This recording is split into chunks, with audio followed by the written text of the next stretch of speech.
लोक कथा रसिक महानुभाव, भक्तिमती देवियों, श्री रामचरितमानस में पुरुषार्थ और कृपा इन दोनों में किसी अधिक महत्व दिया गया है? क्या इन दोनों में परस्पर कोई विरोध है? और यदि इन दोनों में विरोध नहीं है तो पुरुषार्थ और कृपा को हम जीवन में किस रूप में स्वीकार करें? यह जो सेतुबंध का प्रसंग है, मानो इस प्रश्न के उत्तर के लिए एक अच्छा केंद्र है। भगवान श्री राम विभीषण की सम्मति को स्वीकार करके अनशन करने बैठ जाते हैं, किंतु 3 दिन तक लगातार अनशन करने पर भी जब उसका कोई प्रभाव समुद्र पर दृष्टिगोचर नहीं हुआ तो भगवान श्री राम ने क्रोध का आश्रय लिया और क्रोध भरे स्वर में उन्होंने लक्ष्मण जी को आदेश दिया, लक्ष्मण तुम धनुष बाण ले आओ, मैं इस समुद्र को सुखा दूं। वस्तुतः मैंने यह ध्यान ही नहीं रखा कि दुष्ट व्यक्ति विनय से नहीं मानते। नीच प्रकृति के जो व्यक्ति होते हैं वो तो दंड के बिना किसी श्रेष्ठ कार्य के लिए प्रस्तुत नहीं होते।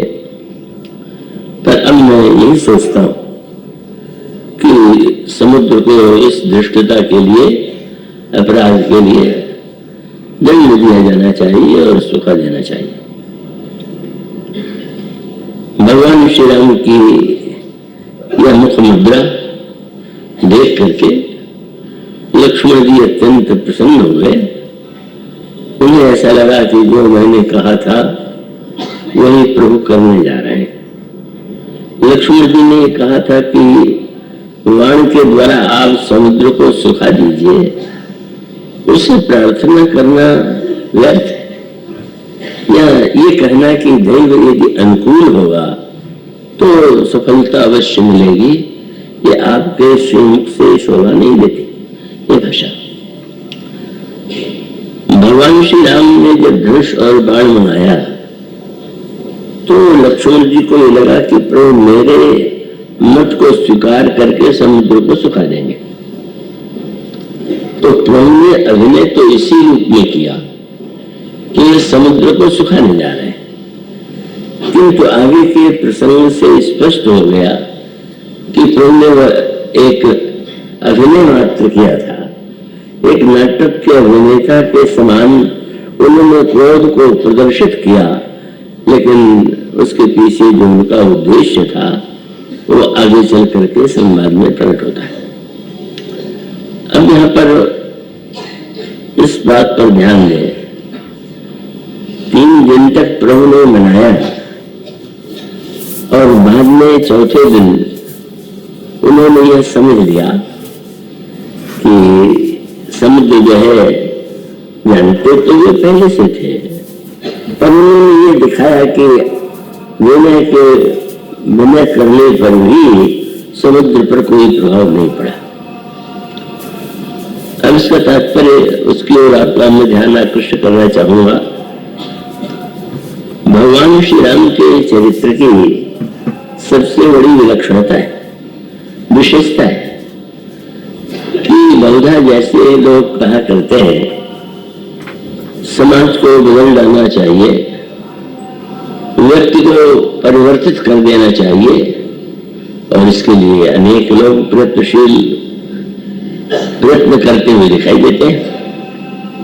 अपने स्थान पर इस प्रकार का संकल्प सही है, किंतु श्री रामचरितमानस का दर्शन और जिसकी अंतिम परिणति रामराज्य के रूप में हुई, उसमें यह जो धारणा है उसे स्वीकार नहीं किया गया। और उसका अभिप्राय है अच्छा, कुछ वैसे व्यक्ति हो सकते हैं कि जो बदले हुए दिखाई दे रहे हो, पर कुछ व्यक्ति ऐसे हैं कि जिनको हम बदल सके ऐसा प्रतीत हो। किंतु इस सारा जो समाज है जिसमें न जाने कितनी बड़ी संख्या में व्यक्ति हैं, क्या उनको सबको बदलना संभव है क्या? और तब भगवान श्री राम ने मानो यह एक चरित्र दर्शन सामने रखा कि वस्तुतः जिन व्यक्तियों से हम व्यवहार करते हैं उनमें सभी में कुछ न कुछ दोष और गुण होते हैं। आगे चल करके भी इसी समन्वय का दर्शन आपके सामने आएगा, उसकी चर्चा अगले दर्शन में आपके सामने रखी जाएगी। तो ऐसी स्थिति में मनुष्य को परिवर्तित करने के स्थान पर ये जो उसकी जो वृत्तियां हैं जिन्हें हम दोष कहते हैं, क्या वो सचमुच दोष ही होते हैं क्या? और जिन्हें हम गुण कहते हैं, क्या ये सचमुच कहा जा सकता है कि गुण है? तो अभी तो शास्त्रों में भी और रामचरितमानस में गुण दोष का वर्णन किया गया है, लेकिन कुछ दोहे ऐसे भी प्रस्तुत किए गए कि जिसका तात्पर्य यह था कि गुण और दोष को तत्वतः सत्य नहीं मान लेना चाहिए। और इसका सर्वश्रेष्ठ दृष्टांत उत्तरकांड में सामने आता है। भगवान राम अपने प्रिय भ्राताओं के साथ, श्री हनुमान जी के साथ उपवन में विराजमान थे और उसी समय उनसे मिलने के लिए ये जो 4 बालक के रूप में ब्रह्मा के पुत्र हैं, पर वो देखने में बालक प्रतीत होने पर भी उनकी आयु बहुत ही, यूं कहना चाहिए कि सृष्टि के प्रारंभ से भी पहले उनका सृजन हो चुका है। और ये चारों महात्मा, उनका नाम आप जानते होंगे, सनक, सनंदन, सनातन और सनत कुमार। ये चारों महात्मा वहां आते हैं और जब प्रभु ने उन्हें आते हुए देखा तो आपने उनके चरणों में साष्टांग प्रणाम किया, दंडवत किया। और दंडवत करने के बाद महल में तो सिंहासन या आसन हो सकता था, यहाँ वाटिका में कौन सा आसन?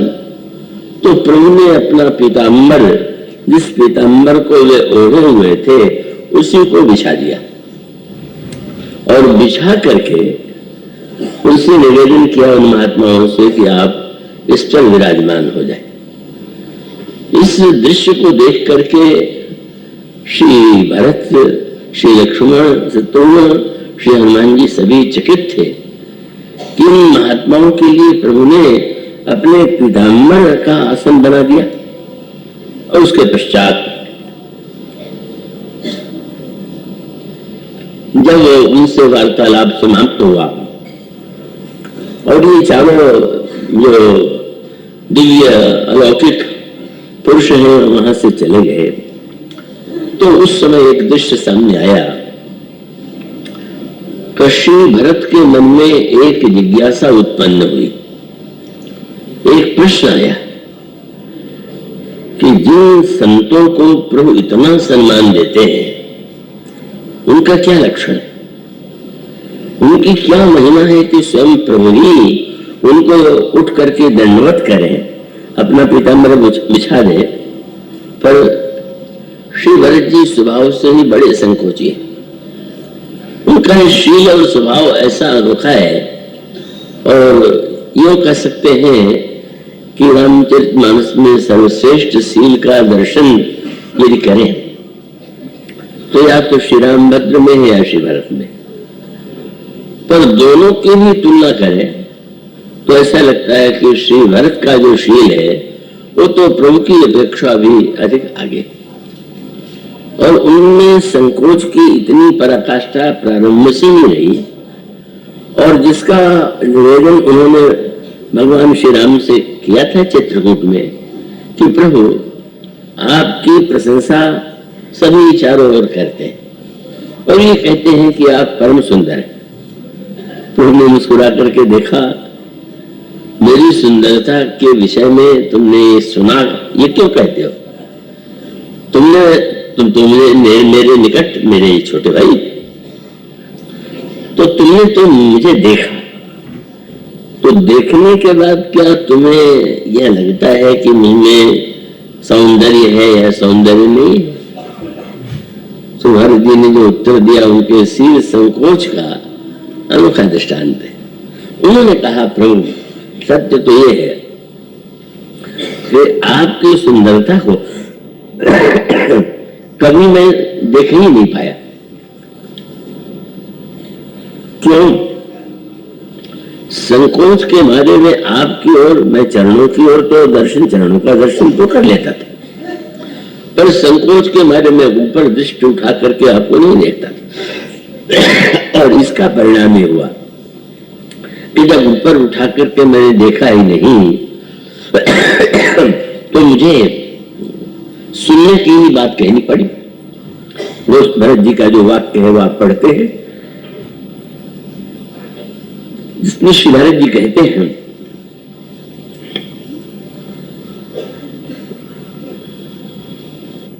सने सकोच बस सन्मुख कहीं न बैन, दर्शन त्रिपित न आज लगे, प्रेम प्यासे ने। आपका सौंदर्य अमृत पी करके लोग तृप्त होते हैं, पर एक भरत भी ऐसा इस विषय में उससे वंचित है, क्योंकि संकोच और शील के कारण, संकोच के कारण मैं आपको देख नहीं पाया। तो आज ये स्थिति है। जिज्ञासा श्री भरत के अंतःकरण में है, पर जिज्ञासा के लिए तो पूछना होगा। लक्ष्मण जी तो मन में कोई प्रश्न आया तो सीधे प्रभु से पूछ लिया, लेकिन श्री भरत तो बहुत ही संकोची है। लेकिन दो महान भक्तों का हृदय एक दूसरे से जुड़ा हुआ है, और वे है श्री भरत और श्री हनुमान जी। श्री भरत जी ने श्री हनुमान जी को देखा और उनकी दृष्टि में जो जिज्ञासा है उसे हनुमान जी समझ गए। हनुमान जी ने प्रभु को प्रणाम किया और प्रणाम करने के बाद कहा कि प्रभु, हनुमान जी ने कहा, क्या हनुमान कुछ पूछना चाहते हो? तो उन्होंने कहा, नहीं महाराज, मैं नहीं पूछना चाहता, ना तो भरत कभी पूछना चाहेगी। प्रश्न पूछना चाहते हैं पर तुम कर रहे हो, तो प्रश्न करत मन सकुचता है। उनका स्वभाव तो आप जानते हैं कि वे कितने संकोची है। उस समय प्रभु ने हनुमान श्री भरत से पूछा, तुम क्या सुनना चाहते हो, क्या जानना चाहते हो? श्री भरत ने यही कहा कि प्रभु, संत का क्या लक्षण है यह जाने की मेरे मन में जिज्ञासा है। जिन संतों के महत्व का इतना शास्त्रों में गायन किया गया और आप जिन संतों को इतना स्वयं सम्मान देते हैं, उनके क्या लक्षण है? प्रभु ने संत लक्षण बहुत ही सुंदर शब्दों में उसका वर्णन किया। किंतु एक अनोखी बात है, उस प्रसंग में प्रभु ने संत और असंत का भेद भी बता दिया, और असंत में क्या दोष और संत में क्या गुण, इसका संकेत करना स्वाभाविक था। लेकिन इस उपदेश के बाद भगवान ने ऐसा वाक्य कह दिया कि ये लगने लगा कि अभी तक जो कह रहे थे वो सही है कि यह वाक्य सही है। उनका भरत मैंने गुण और दोष का वर्णन भले ही किया, तो सत्य यह है कि गुण और दोष का भेद जो है वास्तविक नहीं, वो तो एक माया का ही संसार माइक है, और इसलिए माया के द्वारा गुण और दोष का भेद बताया जाता है। पर सत्य यह है कि गुण और दोष अलग अलग नहीं है, और अगर सबसे सच्चा और सबसे बड़ा विवेक व्यक्ति में होना चाहिए तो यही होना चाहिए कि वो दोनों को अलग करके न देखे। इस पहेली का क्या तात्पर्य, इसका अभिप्राय क्या है? माइक माने कोई एक नाटक मंच पर खेला जाए तो उस मंच के नाटक में कुछ पात्र ऐसे होंगे कि जिनका कार्य बुरे पात्र के रूप में सामने आएगा, और कुछ पात्र ऐसे होंगे कि जो बड़े आदर्श चरित्र को प्रकट कर रहे हों। अब यह जो मंच पर भेद दिखाई दे रहा है, उसमें जो श्रेष्ठ दिखाई देने वाला अभिनेता है, हम उसका मन ही मन उसकी प्रशंसा करते हैं, साथ देते हैं, और उसके प्रति हमारे मन में सहानुभूति होती है। और जो उसमें बने हुए राक्षस हैं या बुरे व्यक्ति हैं, हम उनको देख करके उनके प्रति हमारे मन में घृणा भी उत्पन्न होती है, क्रोध भी उत्पन्न होता है। किंतु प्रभु के शब्द के अर्थ पर ध्यान दीजिए।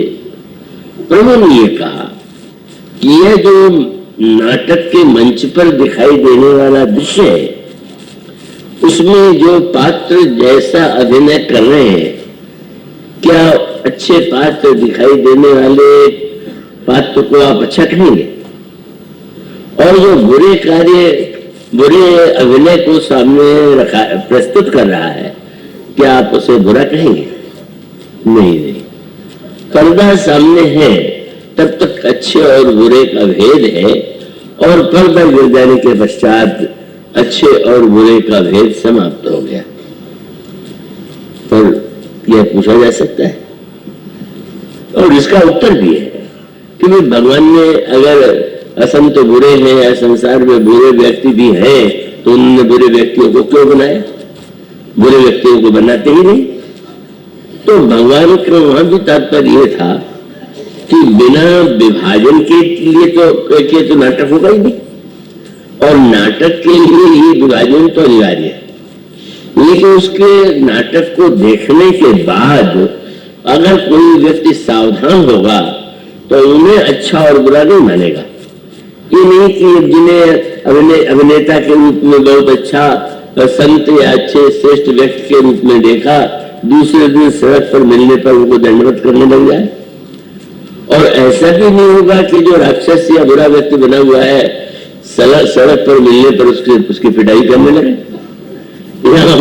उसको कठोर शब्दों में उसकी निंदा करने लगे। उसका एक बड़े महत्व का सूत्र और बड़ा समझ में हो गया। मुझे लड़कपन की बात नहीं भूलती है। हमारे गांव में एक बड़ी वृद्धा थी और बहुत अवस्था की थी, हम लोग बालक थे, और वो कहानियां बहुत बड़ी मीठी मीठी कहानियां उन्हें याद थी, और बच्चे एकत्र होते थे और उसे कहते थे कि आप सुनाइए, और वो सुनाती थी। तो कहानी तो सुनकर के क्या कहना है, क्या अद्भुत प्रभाव बाल मन पर पड़ता था। लेकिन उस कहानियों के बाद एक दोहा जैसा वो कहती थी, और उस दोहे का क्या उद्देश्य है उस समय समझ में नहीं आता था। पर अब जब विचार करके देखते हैं तो उस वाक्य में तो बहुत बड़ा संदेश था। अब कहानी बच्चे में से ही प्रभावित हुआ, पर वो सुनाने के बाद एक देहाती ढंग के दोहा कह लीजिए, उसमें कहती थी, कहानी बड़ी मिठी, ये बात बड़ी झूठी, घड़ी घड़ी विश्राम बोलो सीताराम। कहना कहानी बड़ी मीठी है, लेकिन बातें सब झूठी है, और बस अब विश्राम ये है कि सीताराम का नाम लो। और यह सूत्र बड़ा समझने योग्य है। यह गुण और दोष जो है तत्वतः एक नहीं है। अगर ईश्वर ने संसार को बनाया और सारी रचना उसकी है, तो उसकी रचना में जो गुण और दोष होगा वो तो माइक ही होगा, पर उसका उद्देश्य कहानी भले ही सही न हो, पर कहानी का उद्देश्य सही होता है। नाटक सही भले ही न हो, पर नाटक का उद्देश्य तो होता है। अगर नाटक में एक बुरा व्यक्ति माने जाने वाला व्यक्ति अपराधी मान करके दंड दिया गया, उसको उस पर प्रहार किया गया, तो भले ही सत्य न हो, पर उसका उद्देश्य क्या है? उसका उद्देश्य है कि हमें बुराई से बचना चाहिए। और जो अच्छे पात्र के द्वारा अभिनय किया गया, उसका तात्पर्य है कि हम अच्छे गुणों को अपने जीवन में उतारने की चेष्टा करें।